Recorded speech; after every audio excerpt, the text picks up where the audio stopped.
আসসালামু আলাইকুম ওয়া রাহমাতুল্লাহি ওয়া বারাকাতুহু। আজকে আমরা আলোচনা করব হিজামার কিছু দিক নিয়ে। হিজামা কেবল একটি চিকিৎসা পদ্ধতি নয়, এটি সুন্নাহ ভিত্তিক স্বাস্থ্য চর্চার একটি গুরুত্বপূর্ণ অংশ।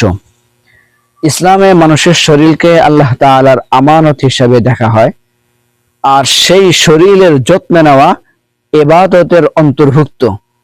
হিজামা সেই যত্নের একটি মাধ্যম যা নবীজি সাল্লাল্লাহু আলাইহি ওয়াসাল্লাম নিজে গ্রহণ করেছেন এবং উম্মাহকে হিজামা গ্রহণ করার প্রতি উৎসাহিত করেছেন।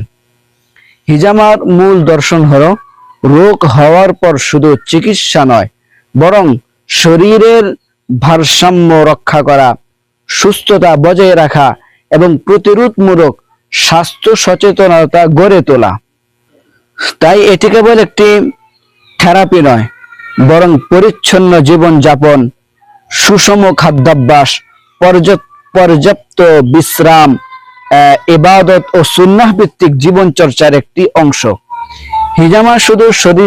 হিজামা শুধু শরীরের চিকিৎসা নয়, এটি সুন্নাহ অনুসরণ, স্বাস্থ্য সচেতনতা এবং একটি ভারসাম্যপূর্ণ জীবনধারার প্রতীক।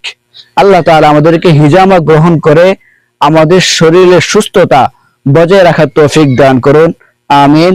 আসসালামু আলাইকুম ওয়া রাহমাতুল্লাহি ওয়া বারাকাতুহু।